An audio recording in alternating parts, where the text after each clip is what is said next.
The FujiCast is an independent loading zone production. Kev, we're in tier 2, which means officially you and I have to carry on recording this with you in your place. Freezing as well, it is. It's lovely and heated in here, Kev. All the equipment gives off a lovely sort of warmth. So you could be... I've got a hot air blower, but I have to turn it off because it makes noise. Yeah, I would. Otherwise. Yeah. I mean, I don't want to make it sound like you're at an airport just next to a 737 or something. Though that would be a nice dream, wouldn't it? But what was that? Oh yeah, so you're there, I'm here, and I need to ask you a question because Stubby, the local publican, is struggling a little bit, and you're very good with stuff like this. What is a substantial meal? He seems to think, because he doesn't normally serve food, so his plan is to get some sort of huge Ginksters product line going, where he thinks, well, substantial could be like 3 pasties on one plate. Is that substantial, he wants to know? Ask your mate Kev. Well, I reckon that's substantial enough, yeah. Oh, it's a complete... we were meant to be... the first Thursday of every month is Dad's Night in Malmesbury, where all of the dads from school go out. Well, there's only about 8 of us. We all go and we have a beer. And, of course, we haven't been able to do it for months and months and months and months and months and months and months and months and months and months. Feels like months and months and years and ever and decades, basically. And a few months more? A few more months more. So, none of the pubs in Malmesbury serve food, so they can't open. But the curry house, there's a curry house. So I suggested we go to the curry house. Excuse me, mate, can I have 12 pints of lager and a poppadom? That's not No, it's not substantial. Well, they serve substantial meals. Doesn't mean they have to give me a substantial meal. Kev, now you're splitting hairs. The FujiCast. What the government do? I'm so angry. He's even speaking over the theme tune this week. He is angry. Well, no, but actually you can't go, can you? Because even if you and the dads could go to have your substantial meal, you're not supposed to be eating with anybody from another family, are you? Aren't you? I thought it was just 6 people, 6 random people. Well, you can go to Wetherspoons and have a cheap, nasty burger with 100 other people. Well, and they'll snog each other and stuff. Kev. No, Wetherspoons burgers are very nice, I'd just like to say, before the lawyer's letter arrives. And the last time I went in there, nobody was snogging me. You ain't been to Wetherspoons with me. Yeah, obviously you've got the draw. Oh dear. No, but well, somebody correct me then, because I said to Sam last night, right, all out for an Indian then with our good, 2 good friends, and she said, no, it can't be happening. Sorry, no. Well, when do we get to tier 1, Kev?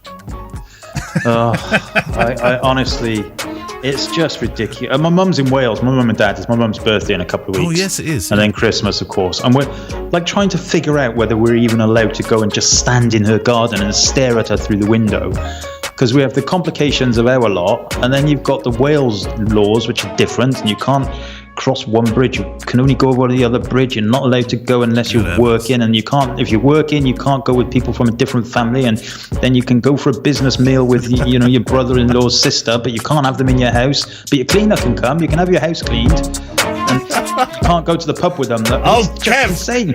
I can come round your house and we can go for a dog walk together. Can we? I can't stand in your garden. Oh, well, there's an idea. Bring Git round. We'll go take Git for a walk, and that could be the podcast, couldn't it? Yeah, that would just ruin it, though. Git on tour. Get on tour. I can see T-shirts. Well, look, we've played the theme tune. We haven't even talked about photography. There we go. Welcome to Photography Podcast. We're 4 minutes in. You know who will start to complain if we don't talk about photography. If you are a Fujifilm shooter, fantastic. If you're not, makes no odds. You're still warmly welcome here. There's no tier 1, 2 or 3. You can come in. Thank you to our friends, by the way, who've been supporting us on Patreon, and we thought we should start this week, didn't we, Kev, by name-checking those that are very, very kind and have been supporting the show. So we have a handful of people who have signed up to Patreon. It's patreon.com/FujiCast. Yep. Since the last time we did a name check. So we have, in no particular order, apart from the order that they subscribed in, Steve Hall, Tim Helps, Hubert Steve Cole. That's a very posh name, isn't it? Hubert Steve Cole. I like that. Luke Bailey, Patrick Fitzpatrick. That's like being called Kevin, isn't it? Paul Gallagher, Lev Petersov. Right. Lev Pertsov, Paul McKiln Wayne, John. John. Is that your real name, John? Yeah. Dennis Lee, good old Dennis in his bunker. Yeah. Simon Berry, who I think now owns my Microsoft Surface Book. Adrian Muscat and Paul Deegan. So thank you very much for your continued help and support. These are all people that have bought kit off you in the past. Well, Simon has, definitely. All right, okay. Yeah, I like that. John. John. I want to be called Kev. We've got John. I mean, that's like something in, what's that program where they all used to come, the Ingalls, where they used to come running down the field. Oh, you must remember it, Kev. Little House on the Prairie. That's it. No. John. Have you made tea, John? John Boy. I was John Boy. I was sorry, you're John Boy. Right. Oh, yes, and he'd say, right, at the end, wouldn't he? There we go. Should we do a bump to the front? Because we should really do one of those, or maybe two to start with. Adrian Muscat, I think you just mentioned, didn't you? So let's take one from Adrian. Hi, Kev. Hi, Neil. Up till recently, I was running a video production business, mainly working with corporate clients and government departments. Well, government departments seems the right sort of people to be working with right now. About 2 years ago, I was asked to film and photograph a wedding, something I wouldn't usually do, but considered it a different outlet for my creativity. So I took on the job with the help of another videographer. Filming and photographing a wedding is something I'd never ever do again. I realised on the day of the wedding, I was more drawn to capturing moments in photos than the filming. I decided after the wedding that I'd focus solely on photography, which brings me to my question. I have a collection of photos from the previously mentioned wedding that I'm quite happy with, although they're not my preferred style of doc wedding shooting. How should I advertise myself without a collection of photos when most clients are asking to see previous work? This is a catch-22 moment, this, isn't it? I've offered to do my first wedding for free. However, it seems most prospective clients are apprehensive about using a photographer with limited wedding photography experience. Any advice greatly appreciated. It is funny, isn't it, that when you... I think people are a little bit nervous about the word free. It's like, oh, what's the catch? It's a bit like when you drop your prices and find out that people much preferred the higher price because there was more trust and value attached to it. Yeah, well, it is catch-22, isn't it? And what I always say to people when it comes to doing things like free weddings to get yourself up and running is make sure it's people you know or it's friends of friends, because that way you can explain to them fully. And, you know, they're unlikely to say, oh, well, you know, it was free. You didn't give me what I wanted. I would definitely never advise kind of going onto Facebook and saying, I'm going to do a free wedding, you know, for strangers. Don't do it for strangers. Don't do it for anybody you don't have any kind of contact with or connection with. Yeah. And that way they're more likely to do it and they're more likely to be amenable to it. And you're less likely to get yourself into trouble. But yeah, I mean, ultimately, you've got to shoot. You've got to get those eggs to show the chicken or something. Actually, this does actually bring me round to the subject of shooting for free for friends. Now, that's a wedding that Adrian's talking about. But you know, and I'm being a bit cautious here, but just in case they listen. But you know that I've just had an experience where they took the freebie. They were friends. They took the freebie, knowing my situation and actually being in good jobs themselves, and said, oh, we'll just take the 810, thanks very much, and left me, well, not out of pocket, well, I will be out of pocket if we frame it, out of pocket. So that's that's a different side of working for friends. I know you're proposing that it's a good thing, but I'm equally sometimes unsure whether it's a good thing, because it brings a whole layer of expectation that your mates may support you slightly more than perhaps they're inclined to. Yeah, well, it is, but you know, it's as long as they're fully aware, of course. I think your example is slightly different, but. Yeah, I mean, you know, ultimately you've got to get pictures. You need to. Yeah. Do you know what I did for my very first wedding, which was a friend? It was a friend of Gemma's. Yeah. I took her and her mum, who was kind of the chief decision maker. I had no wedding pictures, so I took her a portfolio of pictures I'd taken of birds. Oh, I remember you saying. I thought there was rugby in there as well. Oh yeah, there might have been. But basically, there was no weddings, and I said, look, I've never taken any pictures of a bride, but here's some puffins. And they bought. That's right, they bought you, didn't they? There and then. Yeah, they did it. And it was free, although they did give me like during the speeches, they said, oh, you know, Kev's done this for a favour, and here's 200 quid. Yeah. But yeah, so that kind of got me up and running. Yeah, and I think my first wedding was for my best man at my wedding for his brother. I think I got the grand total of 200 quid for it or something like that. It was sort of a kind of like a, you know, or we better pay you something kind of notion. And actually it worked out okay. Well, 900 weddings nearly later. Yeah. Yeah, I think that's the best advice. I mean, working for free it comes with a cautionary note, but it is probably the best way to. But he's saying that he can't get the free work, though, isn't he? That's the problem. Yeah, well, that's right. But that's what I'm saying. If there are people who don't know you, then yes, they probably won't. But that's why you need to approach people that are friends of friends or your friends, or our friends. I saw somebody in a Facebook group quite some time ago. It must have been in a bride's group or something, saying, look, I've got no experience. This is very much the same as you with your puffins. This is what I can do. I would love to be there for you. He was swamped. Yeah. So maybe that's the way to do it. Right, one more from the Patreon bump to the front, and then you go for it. Tim Helps. Good day, guys. Do you think Fuji should make a medium format X100, perhaps with the new sensor from the GFX 50R? Blimey, that would be the largest X100 ever, wouldn't it? Yeah. I mean, the thing about the sensor inside is a physical size. I don't know how many inches it is, but it's a lot bigger than the sensor that's inside the APS-C cameras. So you're never going to get a medium format camera in the same size as an X100 body right now. That doesn't mean to say that they won't make, they did it with the GFX 50, didn't they? So it doesn't mean to say they won't necessarily not think about a smaller-ish body with a fixed lens. Who knows? I mean, I really don't know. But yeah, I mean, you're not, ultimately you are not going to get a medium format sensor, or we might get in trouble for calling it medium format, even though it's always been called medium format. Yeah. You're going to go, it's not medium format, it's not exactly right. Yeah, I know. So large format. Let's just call it large format. No, it can't be large. It's not large. Large. Yeah, well, large is larger than medium in my world. Trouble is here, though. It's always going to be square pegs, round holes, isn't it? You won't get that size sensor inside an X100 body. Yeah. But who knows? Who knows what the future holds? Keep the faith, Kev. Keep the faith. Right.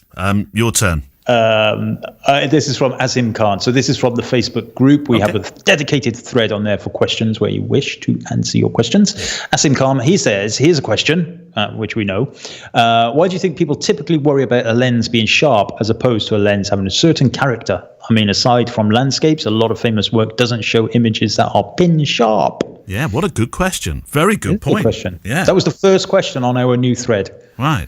Oh, I love that. Yeah, because you're right. The character of a lens. I've been using this, as you know, the X Pro 1, which I dusted off, took out the cabinet, the presentation cabinet. I'd forgotten I'd had it. Tim Binder, bless him, sent me all the way from America. Sent me a 28mm Yashica vintage lens. And I've put it on the X Pro 1, and it's not tack sharp, far from it. But there's a real, if you can attach the word character, I love these images coming out of it. Oh, listen, I mean, I sound like an Australian there, don't I? Listen, you've been there. This is one of my pet hates, I have to say. It's a great question from Asim, because this kind of obsession with sharpness and everything. Yes, there is a time and place when sharpness is essential, absolutely essential. Things like product photography, archival photography, forensic, medical. There is a time and place for it. But fine art, kind of model portfolio stuff. Yes.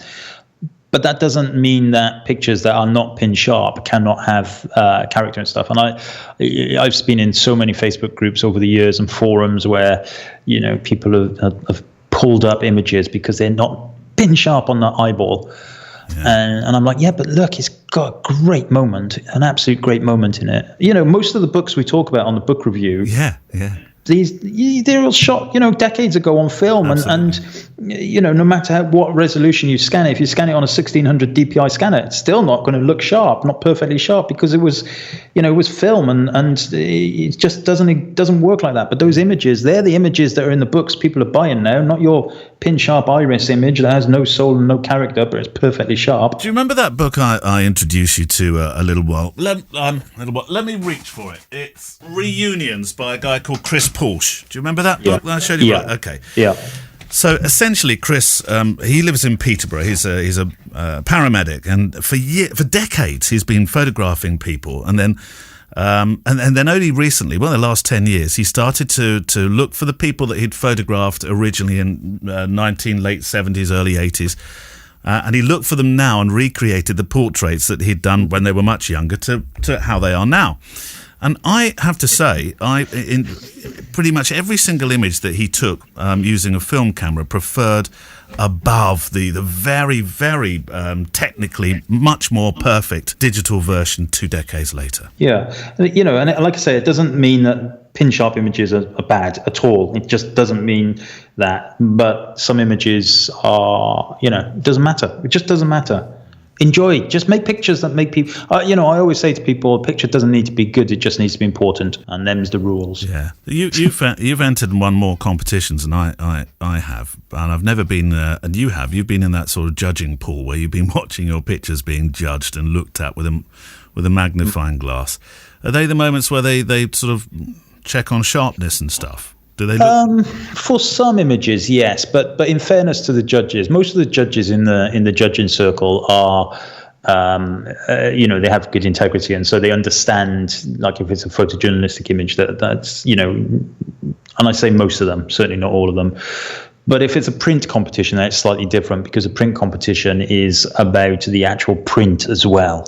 So the print quality, all of that kind of stuff. So yeah, I mean, if it's a fine art picture that's meant to be, very detailed, then yes, sharp. And they can easily tell if you've just nudged your tripod or you've shot at the wrong aperture, rather than it being because of the circumstance. So yeah. Well, look at Bresson's stuff. Do you remember going to the Bresson exhibition? And a lot of it was, you looked at it and you thought, well, that's not in focus. That's much of it wasn't, was it? Didn't matter. I didn't go to that with you. Oh no, it was Giles. That was my better mate. That was your proper friend. That's my proper friend. Not my podcast friend. Right, one from Simon Jones. Hi guys, a huge thank you for keeping us going during this lockdown number 2. Have we kept? I don't know. Have we kept you going? I think we. You probably felt our frustration. I feel like I'm not keeping myself going much anymore. No, and it's not helped by this cold weather either, is it?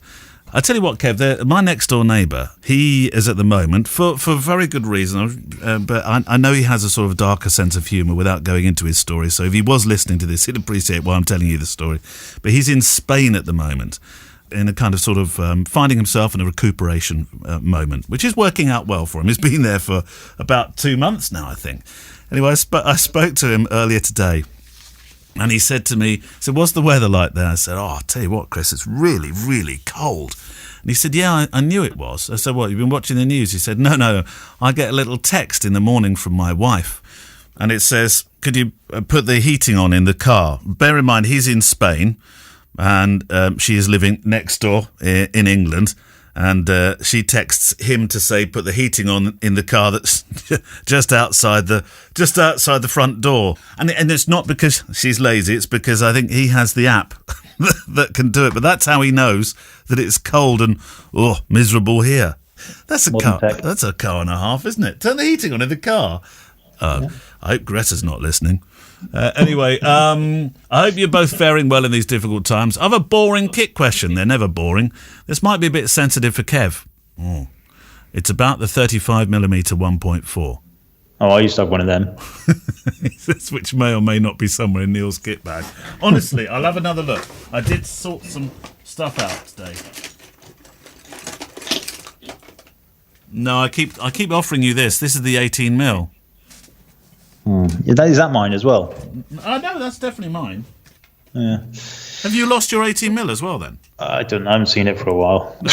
No, I definitely bought an 18mm. I'll tell you why I bought an 18mm. Because of Facundo, that was why. The worst one was the 27. I had 3 of those 27mm pancake lenses. I've never had yours.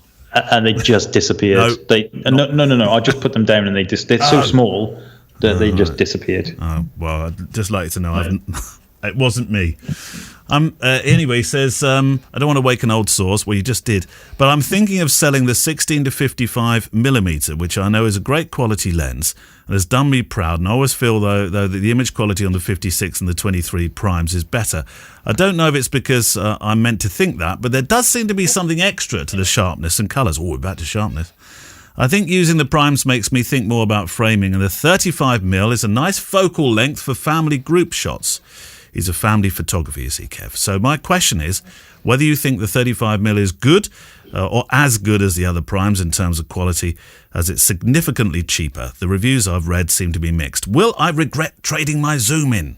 Well, for the 35 1.4, there can't be mixed reviews about that. It's a stellar lens.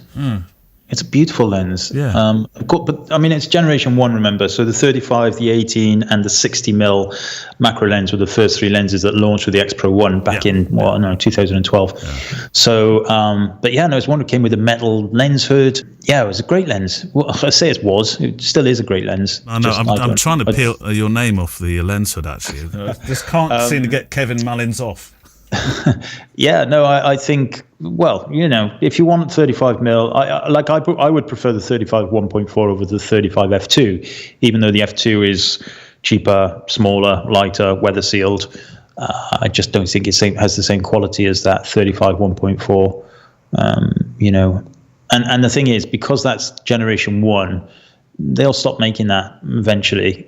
Maybe they already have, I don't know, but it's going to be hard to find that lens, and as I know, and I would have kept hold of it, I have to say. Yeah, well, if I hadn't nicked it from your room, obviously. But the thing is, if you swap for a zoom, it doesn't matter. It's ultimately, if you're not using that 35, if you've got that if it's the focal length that interests you and it's in that zone range, then you're covered. I would also say, because you're talking about family portraits, well, actually, no, do you mean the family portraits where they're all in a... No, he probably means the action ones, doesn't he? I was about to say, if they're non-action ones, having the zoom is not going to make much difference anyway, because you're not going to be using it wide open, because you're going to be shooting at 4, 5, 6, whatever up, aren't you? Mm-hmm. So that everybody's in focus. But I've just looked at his website, which is great, simonjones.photography, since he asked for a mention.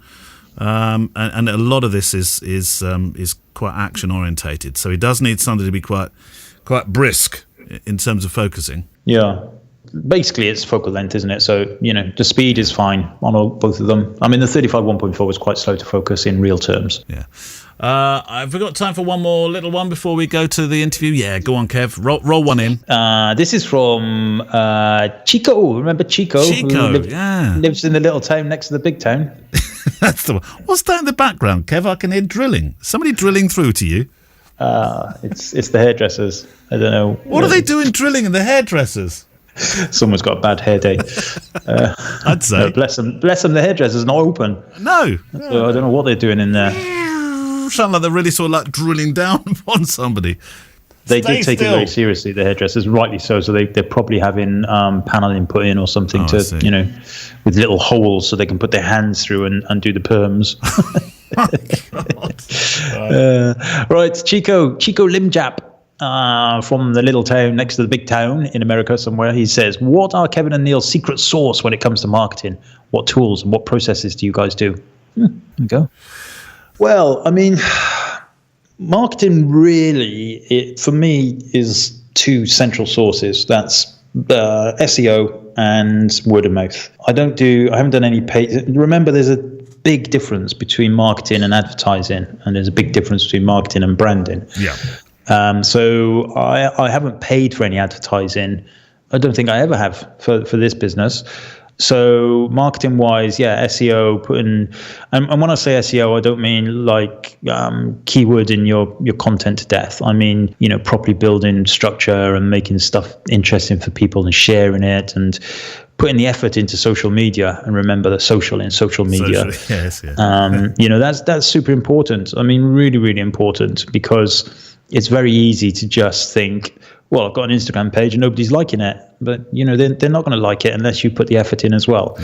Yeah. No, I think that's probably, in terms of marketing for me, I've got a slight advantage over most people, I suppose, from the ambassadorial role. So that's good, because I get I get kind of put out there a little bit by them. However, the wedding clients don't give a flying. I was going to say, how much difference does it make, apart from the fact that, of course, but all the links coming back to you and the traffic that comes through your website, created through the fact that you're in the ambassadorial program, is going to tickle Google's fancy somewhat, isn't it?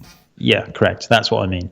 But yeah, so the clients don't care. I mean, it's like we had this conversation last week about awards. And do clients care about it when, if your pictures are rubbish, you've got loads of awards, they're going to go for the people who have no awards, but the pictures are great. That's it's a similar kind of thing, really. When clients stumble across my website, although I mention that I'm an ambassador, they won't care. Who cares about that? And they have to look at the pictures, and it's when they see the pictures and they don't like the pictures, then they go somewhere else. Yeah, I personally think partnerships are going to be more important than they've ever been. My approach was very different to yours, wasn't it? I mean, you went headlong into SEO, and your site was fantastic for that, and always known for that, wasn't it? Whereas I went headlong into partnerships, and I think people think of partnerships. If you take the wedding arena, for example, partnerships, people are only thinking of one thing: got to be in with a venue. And yes, that is very important, but it's not as important as it once was. I think 10 years ago, being maybe not so far, maybe 5-6 years ago even, being represented, if you like, by the venue was very important, because people placed great credence in that and would say, well, if the venue know you've got to be right for this.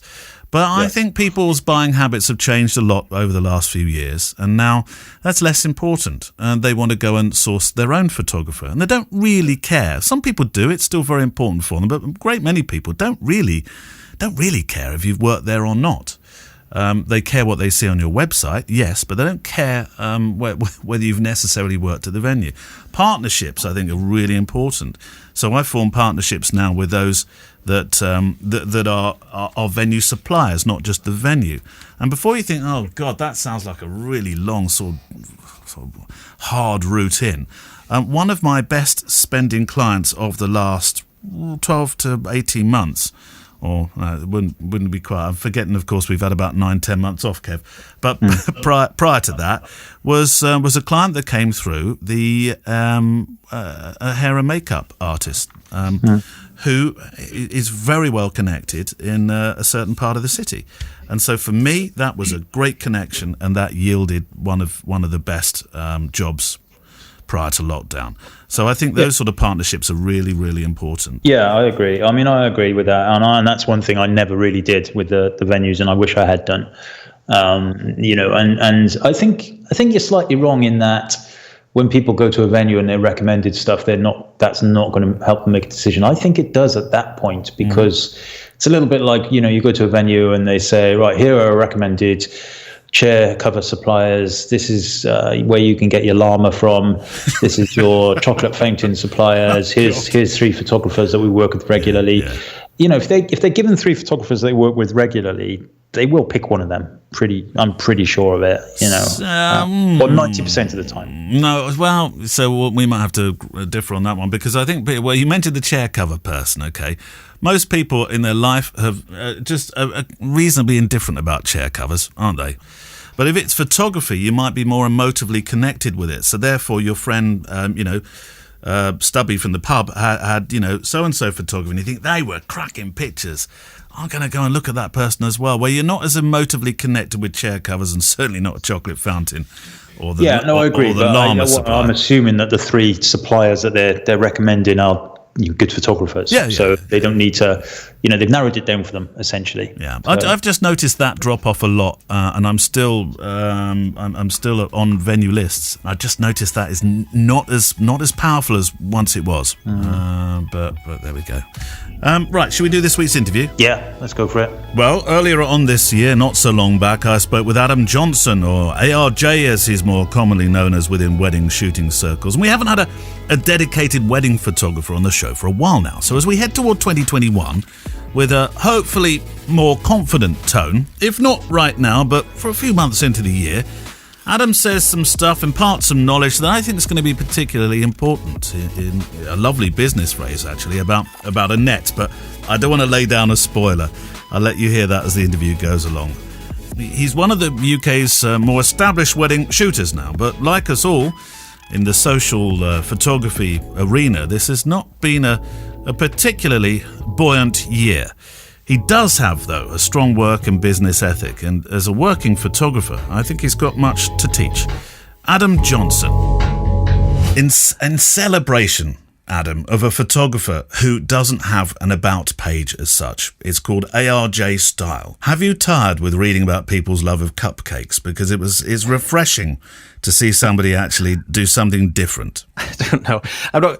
It wasn't created out of judgment of what other people do. There definitely was an element of it came out because I thought, do clients really need to know that I'm a big fan of jalapeno peppers? Is that really are they going to book me over the next person because I prefer whatever it is in our personal life? Or do they really need to know what makes me tick about photography and pictures and how that's going to translate into their day and what it really means for them? So that's where my about page came from, really, and why I twisted it around into, here's everything that I love about photography and how it becomes pictures at your wedding. I just didn't think they need to know about me. And also, it's a deeper conversation because the whole ideal client philosophy as well is my ideal client isn't always myself. So my tastes and, trivial tastes are not really relevant to whether somebody should or shouldn't book me, I think, for weddings. I think they should really, I've always thought the pictures should speak for themselves. And then they should think I'm an all right person. When we meet, they should just think, oh, he's cool. We'd be quite happy to have him there. But, it came out of really the about page is probably whenever I launched this website, which I think was 2016-ish. And at that time, I'm a big fan of York Place Studios also. I'm good friends with them. And at that time, they stood out to me as photographers who had an ethos. There was something that sat behind the work that they made, and they knew what that was. They knew where that work was coming from and what drove it. And I didn't know that about my own work at that time. So I spent a lot of time really sitting down and thinking, where do my pictures come from?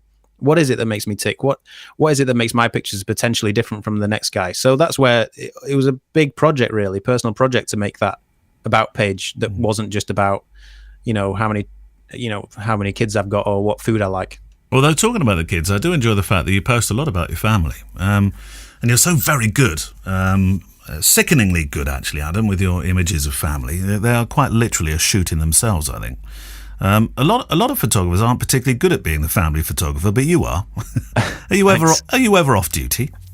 Yeah, all the time. The thing about my family photography of my own family is I don't do it all the time. I don't tend to just take a camera into the living room and snap the kids, or right now one of them's on his PS4 and the other one's on his Nintendo Switch. That's not going to make particularly interesting pictures for me. But I do tend to take it when we do something. So it's more like if we have a day out or if we go on holiday, then I will dedicate some time to taking pictures of it in the way that I like to take pictures. I don't really have any passion for just taking random snapshots. So I never take pictures with my phone. If I'm going to take pictures, I want them to be good, and I want them to make me a better photographer as well. So I haven't taken any family pictures of the family this year, for instance, probably a handful at best. So I think it's the whole smoke and mirrors of Instagram thing again. I post quite a lot on Instagram family pictures because I have two Instagrams, one for my wedding work and the rest is just for pictures I take in general life. And people do ask me that quite a lot, actually, about whether they think it's great that I'm always taking family photos, but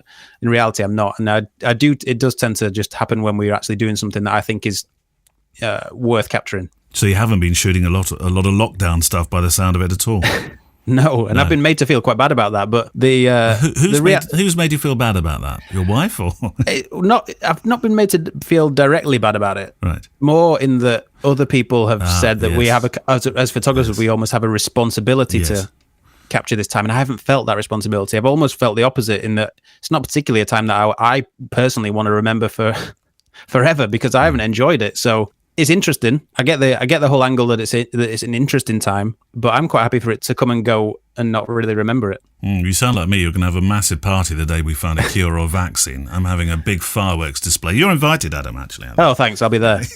Yeah. How did it all start for you? Let's take photography. Is it going to be one of those typical, well, my dad gave me a camera stories, or is it different? Very different. Very different. And it's a story I've told a few times, but what happened was we had a baby. Me and my wife, we had our first baby, and at that time I was working full time. I was a database marketing analyst. It's very glamorous. It's very exciting. It all was good. My wife had a year off on maternity leave to look after the baby, and then after that year, she had to go back to a full time job. I was in a full time job, and he had to go to full time nursery. It just wasn't something that I was prepared to cope with. That I was obsessed with him at that. I mean, I'm still obsessed with my kids anyway, but at that time I thought, well, somebody else gets to see him for 50, 60 hours a week, and what we get, the grumpy evenings and the weekends. It didn't feel right. And then at that time I had photography as a bit of an obsessive hobby, I guess.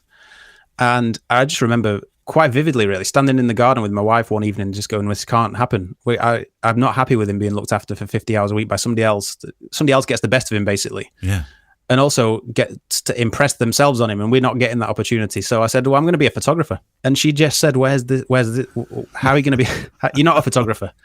And I said, "No, but I really like it, so that's what I'm going to do."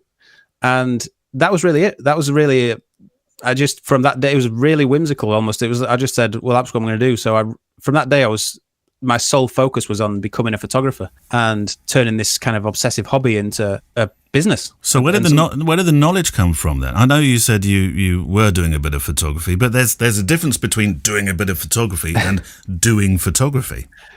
Well, yeah, I just kind of tend to jump into things. So we'd got married 2 years before this, and I bought a good camera to take on my honeymoon. So that was the first time I ever bought what I'd call a proper camera, a DSLR. Right. And that was the Canon 400D. So that was my first ever proper camera, but only the kit. It was the kit lens and all the rest of it. And really, I bought a book with it because somebody told me, I can't remember who told me this, but somebody told me don't stick it on auto. Learn what the other options do.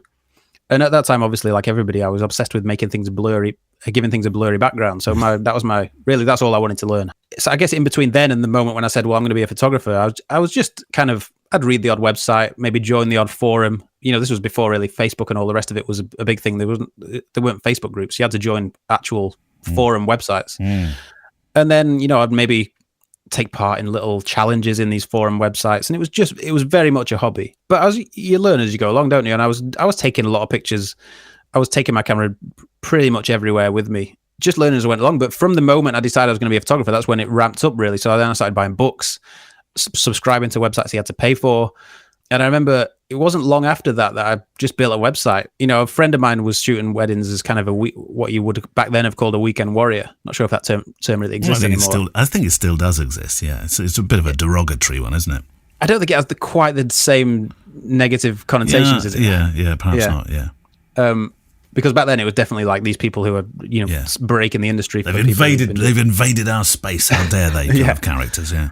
Yeah, and I just went along to a wedding. The first thing that happened actually was after the declaration that I was going to be a photographer was my cousin got married, and I took my camera and thinking that I was going to take some great pictures, and that day really showed me how difficult weddings were going to be to capture. I don't know why I had an initial thought of going towards weddings. I guess it was because I had a friend who was kind of doing it on the side. I was going to say, was it your friend that's built your direction? Yeah, I think so. I think that was what it was. And also I just kind of saw it as a potentially, I wouldn't use the word lucrative, but I saw it as I'd be able to make money from it. So I shot my cousin's wedding, didn't do a very good job, learned a lot about the fact that I did not know a lot about photography, and certainly photography of moving objects. I was great at taking pictures of an apple on the sideboard at home.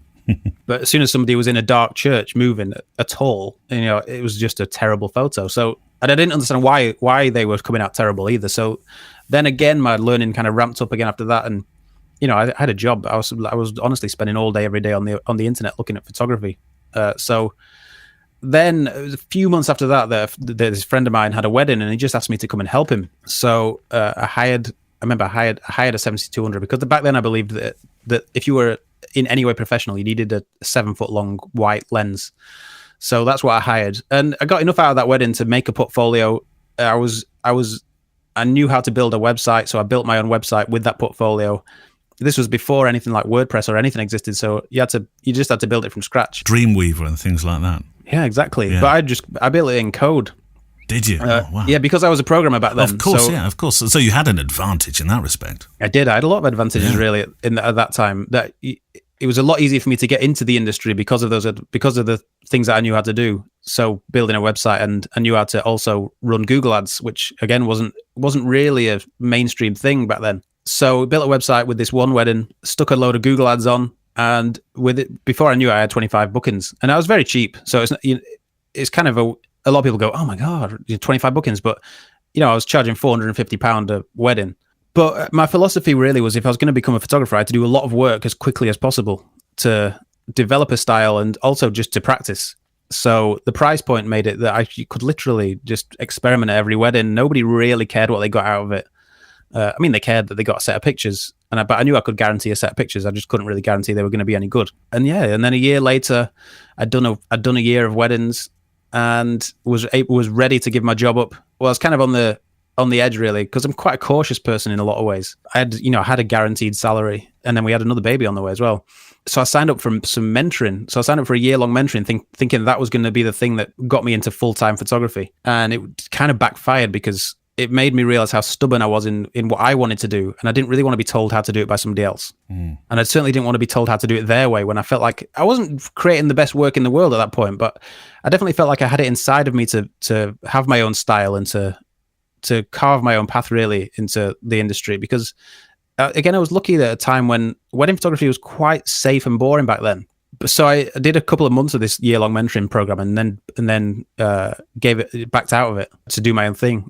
Again, it was a conversation with my wife. So I was struggling a lot with having a full-time job, trying to give time to the family, and also running what had become pretty much a full-time wedding photography business on the side. So something had to give one night. And I remember, I didn't break down about it, but I just kind of said, well, I'm going to have to pick. And she said to me, well, just give your job up. So the next day I handed my notice in at work, and I wasn't in a comfortable position business-wise, but I probably only had one or two bookings in for the future. Like I said, we had a baby on the way and bills to pay. But I really, really thought that if I had the time to give to the business, I could build it. And, it paid off. There's a saying that I heard once, which was leap and the net will appear. And the net appeared and caught me. And, I've been sitting in the net ever since. Well, I love that expression. Leap and the net will appear.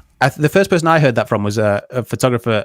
She's a family photographer now in Manchester called Anna Hardy. Yeah. That was kind of one of her life mottos. Yeah. And I just think it's great. I think it is. I didn't know it at the time, so I didn't realize I was leaping and hoping for a net. But yeah, I never looked back from then really. It really paid. Having the extra time to just invest in the business just really, really paid off. This work-life balance that you talk about, this quite intriguing because, of course, at the time that the children were quite young, so you're switching your work-life balance from Monday to Friday to Saturday and Sunday. I know that weddings now happen all week long as well, but traditionally that's the way we look at weddings: Friday, Saturday, Sunday, perhaps.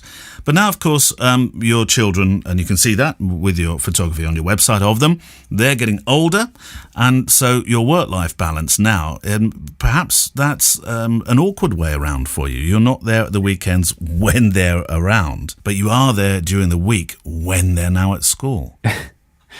A little bit.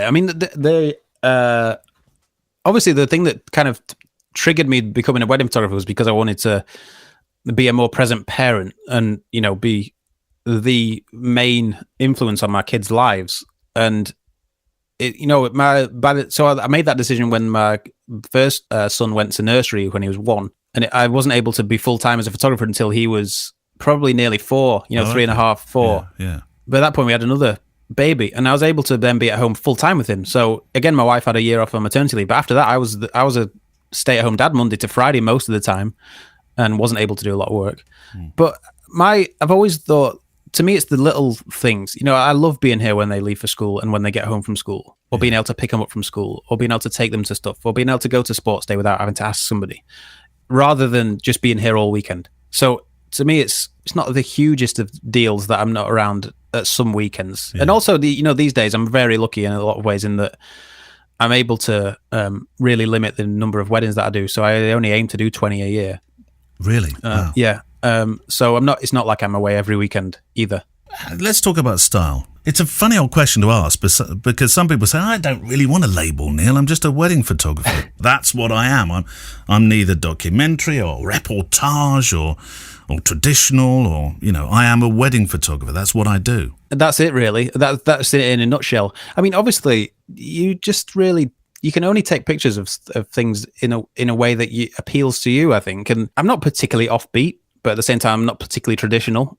So I sit somewhere between the two, probably more toward traditional than offbeat for the vast majority of my work. But I like to make impressive photos, but that's not one style. And it's almost like that can't be a style, but I guess my pictures are a little bit darker than a lot of people's. I tend to expose for highlights more often than not, if possible, so which tends to give my images a darker look. And that's definitely put clients off over the years, but I'm quite happy to put people off because then it means the people that are turned on to it are more turned on than if you were just trying to make generic wedding photography. So that's always been a philosophy, really, is to try my hardest not to make generic wedding photography, and just to take what I feel like is cool photos of the wedding that's in front of me. And I think my style it can change from wedding to wedding as well. It kind of molds a little bit to the style of the venue or to the people or to the general theme of the wedding. I know that a lot of people see my work as a little bit darker, and I even have clients saying we want you to do it, but we want it to be brighter.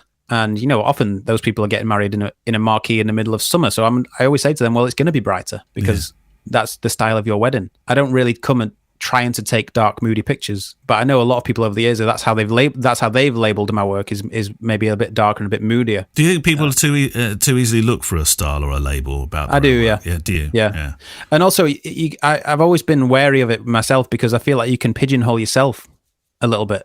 This again goes back to the whole ideal client thing. I feel like I do these 20-ish weddings a year, and I feel like I do 20 very different weddings every year. Yeah. So that my weddings don't have a style to them. There's not like I'm not always doing teepee weddings, or I'm not always doing, big lavish weddings in posh hotels.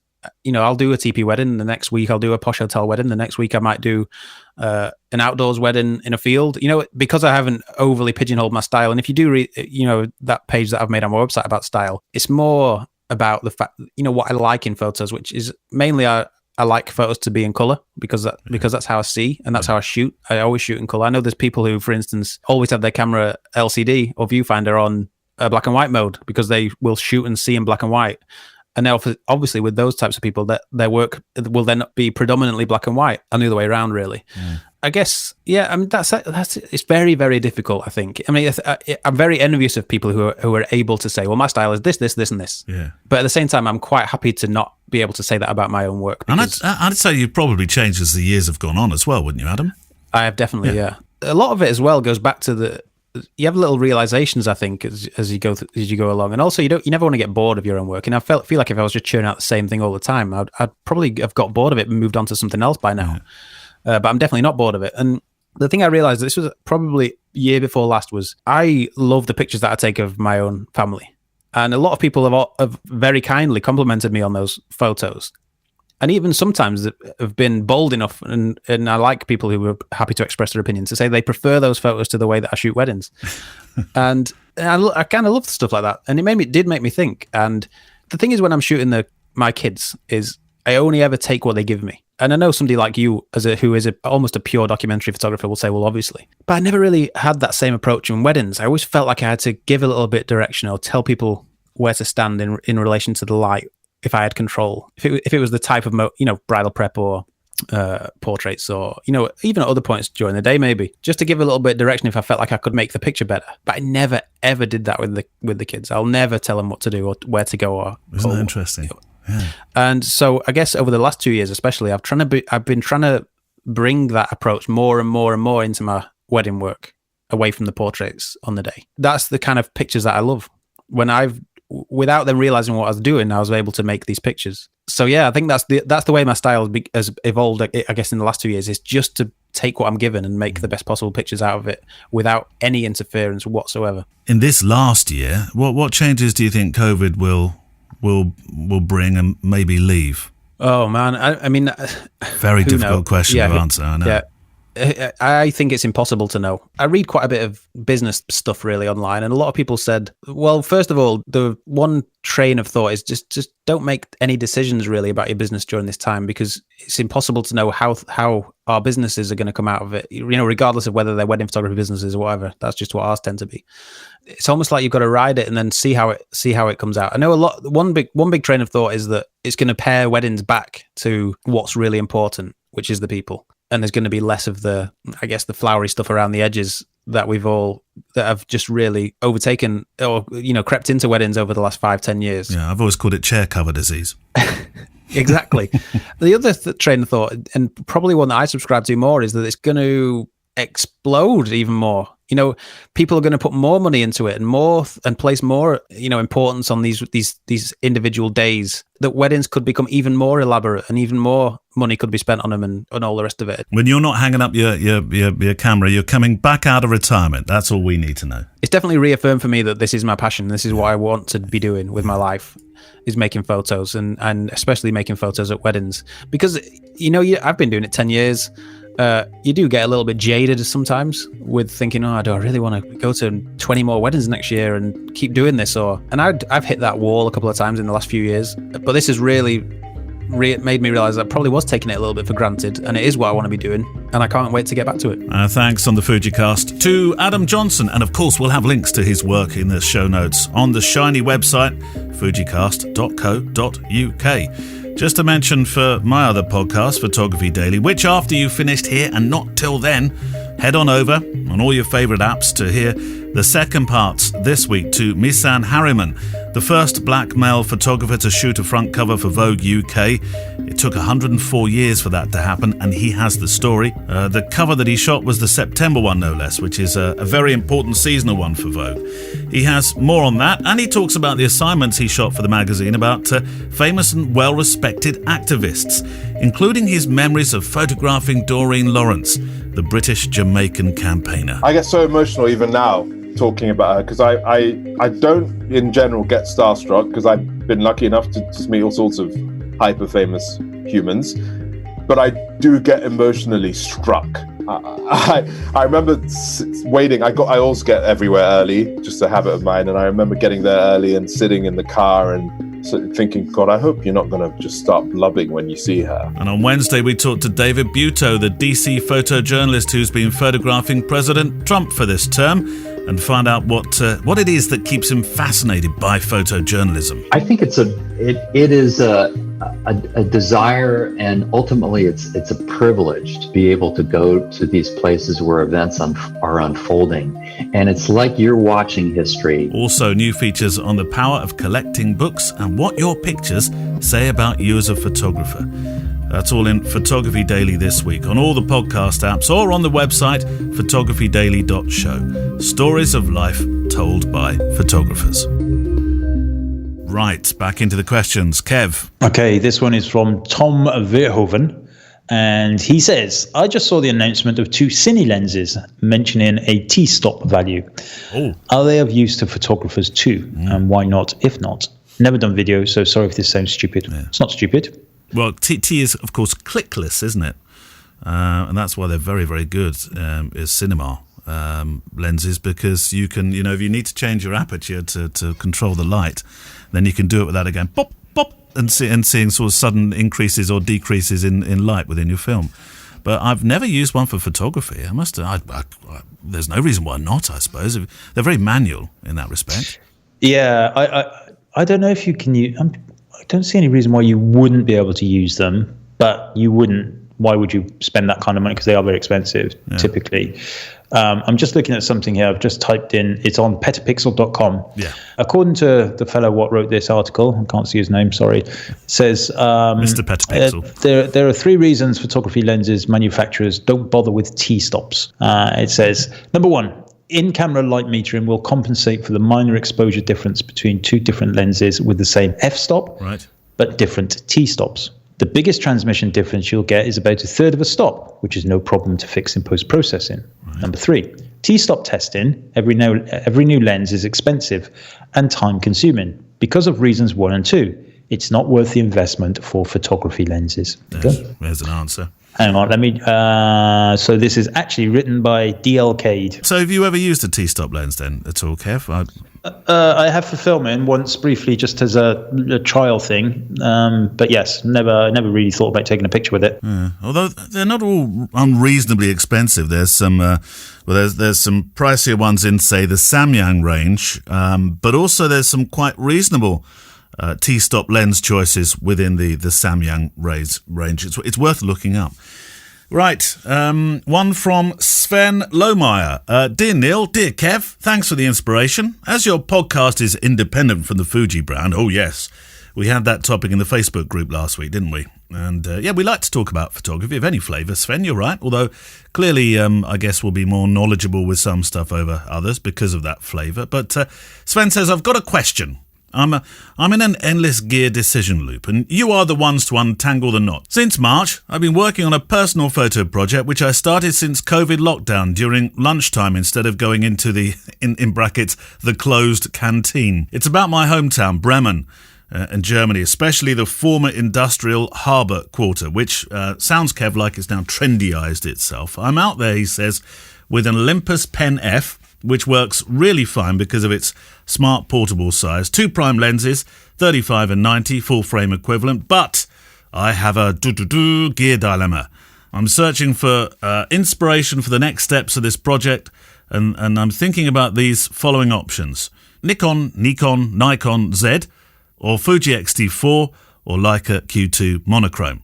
I've created Excel pros and cons sheets and overworked this sheet many times, but I'm still confused at what to do. Do I go full frame with plenty of depth of field, or inspiring film simulations and various prime lenses, or black and white paradise? Perhaps you have an idea as well-experienced, senior, full-time professional masterclass photographers with the best podcast ever broadcast. Well, you know how to flatter someone. What do we think, Kev? What do we think about what? Which bit? What do we think about the spreadsheet testing thingamajiggy, or which camera's best? I think we're going to make Sven's decision. Should he have a Nikon, a Fuji, or a Leica? God, they're all so different, aren't they, really? I can say I've thoroughly enjoyed setting up my X Pro 1 as a monochrome camera, and so but if I had the cash and I could do the Leica, I'd like it well. But equally, what about an X Pro 3 set up the same way with all the advantages that brings of being able to see colour if you want to one day, and with the money difference being between that and the red dot body, you could buy yourself a raft of glass too. But of course, Leica brings best part of 50 or so mega llamas. So that's a punch. I'm not a Nikon man, Kev, these days, so I can't comment. What would your advice be though? My advice would be to rent all 3 of them, and see which one you like the best. Get rid of XL. Nobody needs that. Really? Pick it up, take some pictures, and then decide which one you like. But I know you've gone down the spreadsheet route, putting pros and cons, haven't you? Not for cameras and stuff. I don't. I used to. That was for wives. Kevin, you've been in such a lot of trouble. I don't think she heard you. Oh no, she did. Sven, I think that sounds like the best decision. Actually, you could rent them. I don't know where you would rent them in Bremen, I have to be honest, but there must be some way of doing that. A lot of the camera shops as well also, you don't necessarily need to rent them for a whole weekend or something, because that will cost you money, but you may be able to go to your local Bremen Jessups, whatever it's called, and they might just let you borrow them for a couple of hours. True. Borrow all 3 for a couple of hours. You probably need to leave your passport there or something as collateral, but and just see. I think that's the best way. Good luck with that decision. Right, Kev, yours. Okay. Right. We have one here from Denise Abbas. And it goes, my local photography group has been sharing photos online. It's a closed group for sharing and critique, not a social media thing.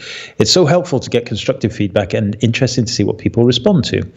I try to do the same for others, which is easy when I like an image, but I struggle with how to talk about images that I don't like or understand. Oh. Can you suggest ways to talk about images in a constructive way? I'm the same as you, I'm afraid. I go a bit quiet if I don't like something. So what do you think of this? Well, we shall discuss. Yeah, we shall consider. Actually, no, I've got some interesting points on that, I think, because whenever I do my kind of portfolio reviews and things like that, and again, when we did judging, ultimately, what you feel about the image, if you don't like the subject, that doesn't necessarily mean it's not a good picture. No. So there's 3 things you can distill it down to, and that's whether the picture has good light, good composition, and good moment. It doesn't matter what's in it. And if it has those 3 things, then you can at least look at it from a technical perspective and think, yeah, that's a really good picture. I don't like it personally, but it's a really good picture. You know, I don't really like scrambled eggs, but, you know, people do, and they love them, and they're good. That could be a good scrambled egg there, but I don't like it. You know, that's really what it comes down to. It's subjectivity, isn't it? And against objectivity. So yeah, that's what I would say. But obviously, in the social media world and the groups and everything, yes, typically if you don't like something, I feel it's better to keep your powder dry rather than go in all fists blazing and throwing your fingers randomly at the keyboard. In my day, we didn't film it in proper camera, you can't do it anymore. I tell you what, it's harder to be a new photographer these days because you get your critique whether you like it or not. Yeah, but I think to a certain extent, if you're putting your work out there in a public platform, you got to expect it. Yeah, that's you true. know, I just had a comment literally just now come in on one of my YouTube videos, and it literally just said, less talking. That's it. But that's what your films are about. And this was on one of my films. This was on my JPEG settings film, which I spent about 3 days building to pass that education on. Less talking. Yeah. So at least it's less cruel than picking on physical attributes, isn't it? I just deleted that message with you? my special finger. Did you? Right, Kevin, I didn't really ask you at the front, but then we were sort of talking about lockdowns, weren't we? By the way, I think it'd be a great idea when we're eventually allowed to meet up again, because we won't be doing our Christmas special this year. Didn't we? We did a Christmas special last year, didn't we? Oh, yeah, that was ace. Do you know, this year's Christmas special was supposed to be, it was a Charles Dickens one. It's going to be a Charles Dickens one this year, but COVID put paid to that. But I was going to say we should do the first one when we get together, should be in the pub. Who's the miserable bloke out of The Christmas Story, whoever it's called? Scrooge. Scrooge, yeah. I want to be in. Or we could do a special Grinch. Yeah, I can be both. I could be Scrooge, just paint me green. Okay. Right. Well, so we were talking about COVID, so I didn't say what's the book this week, Kev. So at this stage, I'm going to say what's the book this week, Kev. All right. Well, this week the book is Tony Ray Jones's American Color, 1962 to 1965. Fantastic. Yeah. Now this is a widely available book. You can buy it. You can get it on Amazon. However, I got mine from the Martin Parr Foundation. They've got a great bookstore, online bookstore there. Some good stuff on there that actually you can find some real gems that in other places might be costing you a fortune. Yeah. In fact, I'm waiting for a delivery today, not from them, but from somewhere else, of a very, very rare book that I shall talk about another time. Anyway, this one, Tony Ray Jones. Tony Ray Jones, of course, was a British photojournalist, and in fact, Martin Parr is, claims that Tony Ray Jones was one of his kind of major inspirations. Yeah. And this is what Tony Ray Jones himself called his isolated sketches. So they're color, and they were all taken in the early days of his shooting time. Yeah. And he kind of explains of course he's dead now, sadly, but when he talked about this work, he talked about his time in New York as the time where he basically practiced, and I thought it was really interesting that he referred to these images as sketches, because obviously a painter, a drawer often does sketch as a prerequisite to doing the main work. Yeah. So there's some amazing little pictures in here. They kind of remind me a little bit of some of the Joel Meyerowitz stuff, some of the Sol Leiter's color work. None of them are pin sharp. No. But guess what? I just spent 30 quid on the book. Yeah. And it's a simple little book. It's kind of, I don't know whether it's square or it's a little bit longer than square. What do you call a little bit longer than square? Let's call it oblong. Yeah, it's oblong. Oblongish. But oblongish. Yeah.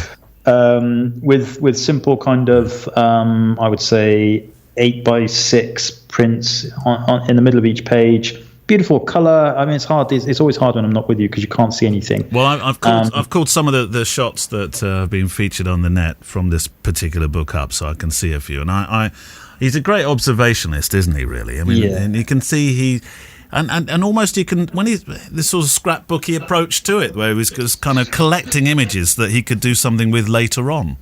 Yeah, of course. And remember, this is 1962. Well, 62 to 65. So this is difficult to get these types of pictures with the shadow work as well, and the shadow and light work is great, and a lot of this stuff is from a distance as well. So there's a lot of kind of traditional New York police wandering around.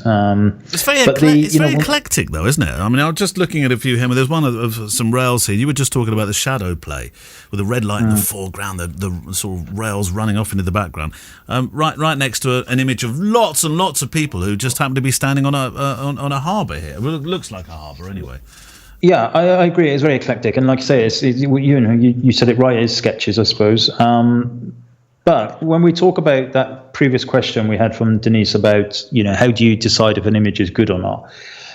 We mentioned light composition at the moment. There is like that in every single one of these pictures. Not every single one of these pictures might interest everybody, but when you break it down to those 3 parameters, they are composed well. There is something interesting going on in them. But the thing that hits me the most is the composition. Is that I hate that idea of the rule of thirds and stuff. But if you do deconstruct it, then you'll see that they are really well composed images. I love the one of the lady leaning against the kiosk, and there's the American flag draped in the corner. You can just see the New York policeman. Yeah. That's the front cover image on obviously different pressings sometimes have different front cover images, but the one I'm looking at... it is the front cover image, yeah. But I mean, there's plenty of shooters these days that shoot in that style. They get very close to somebody, they shoot through or by them or through an arm, or and what's in the background is obviously the focal point of the picture. But there's this I see a lot of people have been obviously inspired by photographers making compositions in this fashion. So there's a good 5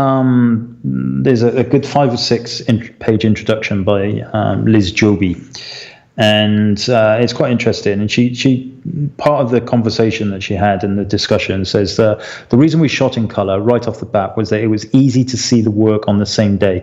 Neither of us had a dark room, so the practicality of life was spend $2 on a roll of film or whatever it cost, and $1.50 to have it processed. And you have it at 5 o'clock in the afternoon or right the next morning, and you can see your work. We were 2 young novices, and we didn't know any better, and we only wanted to see the work as fast as we could get our hot little hands on it.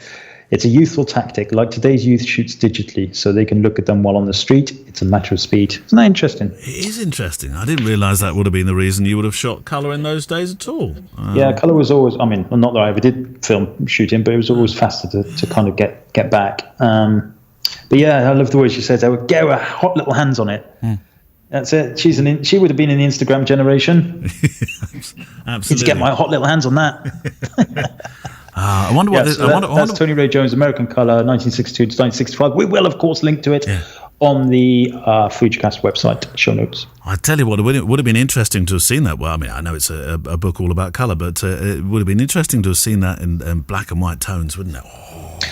Well, so the Tony Ray Jones there's. I often talk about this when when I'm speaking to other photographers. His notes that were found in his camera bag after he died. Right. They're really important, and I show it to people, and I don't want to sound kind of like I'm saying that this is the rule that we should all live with, but it's brilliant. If you type into Google Tony Ray Jones notes, I think there's actually an article on my F16 website about it as well, and it's his approach, and it's handwritten, and there's like 8 or 9 points on this. I'll read them out because it's really interesting. He was a wonderful photographer, went on to be a very famous British photographer of the generation. Number 1, be more assertive. Be more aggressive, it says. Aggressive, not assertive, right. Yeah, and that's underlined, in double red. Get more involved, underlined in double red. Mm-hmm. Stay with the subject matter, be patient, underlined in double red. Take simpler pictures. There we go, that's very important, simpler pictures. Yes. And simpler is underlined in double red. See if everything in the background relates to the subject matter. There you go. That's your composition. That's your storytelling, all wrapped up in one sentence there. Vary composition. Be more aware of composition. Don't take boring pictures. Boring with 3 red underlines. Right, okay. Getting closer. Watch camera shake. His little notes say shoot 250 per second or faster.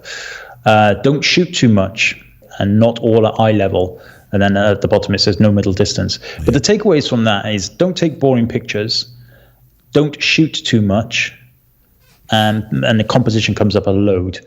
So, you know, when you're out shooting on the street or when you're shooting at a wedding, you know, again, we don't want to be the people that kind of say it's right or wrong to do certain things certain ways, but you know, I really don't believe that if you go to a wedding and take 30,000 pictures, you're doing anybody justice. You're not don't take boring pictures. Yeah. If you take 30,000 pictures at a wedding and you're only giving them 400, that means 29,600 are boring.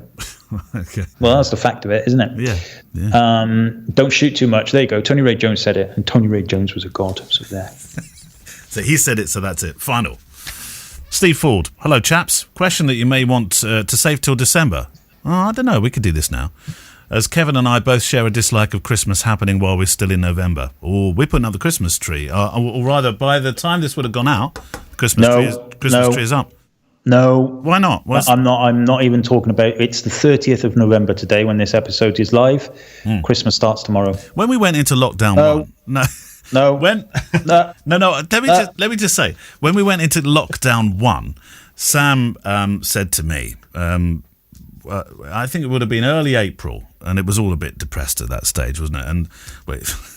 And she said, "Should we get the Christmas lights out the loft, the attic, and then we can just cover the house in them like we normally do, and it might sort of get this thing going. So this sort of feeling along the road, like we're all in this together, that kind of. But you wouldn't have done that, I suppose, would you? No. No, I wouldn't. Okay. What are the 3... Are we allowed to do this question then? What are the 3 photography-related things that go into your Santa I've been a good boy list? Things that you can... There must be real things that you can buy today. Photography-related? Well, I don't... Are these things that we haven't got? Yeah. On my good boy list, I don't know. Would it be photographic? God, blimey, this is a little bit like... You know, like Gemma often says to me, what is it you don't want me to get you for Christmas this year? Oh, I don't know. I tell you what I would love. This is what I would love. What I really, really want. What I really, really want want is the Mary Ellen Mark Book of Everything. Is that expensive? Yeah, it's about €500. All right. And it's 3 huge tomes of Mary Ellen Mark's work, and it's curated by her husband. Yeah, that's what I would quite like. I've just written that down here, but I'll cross it off because I didn't realise it was so expensive. Yeah, well, no, hang on, because it's got free shipping. Yeah, well, I think it should after that.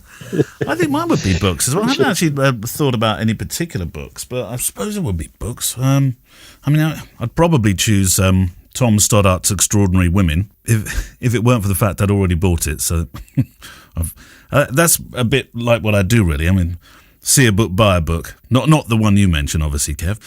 I don't think I'd choose kit. Yeah, I mean, the thing is, as a professional photographer, you get the kit you need when you need it, don't you? It's not. Yeah. There's nothing. I don't know. You know, if somebody got me an old TX1 Fujifilm TX1 film camera, I would be very happy with that. Wouldn't know what to do with it, but it looked good on the shelf. Should we put that down? Because he asked for 3. TX1, so TX1, Mary Ellen Mark. The Book of Everything. Book of Everything. And I'm going to write down here for you a 35mm 1.0. Yeah, but it has to have the scratches in the right place. Scratches, yeah. Well, I reckon I could probably work that. I've seen one just like it hanging around. Yeah. Oh dear, go on then. I think we've got time for one more. You can do that one. Okay, one more question. This is from Nick Norris, Chuck Nick Norris. Oh, yeah. Chuck Nick Norris. Yeah, I had this on the other thread, but not sure if it got in. He says.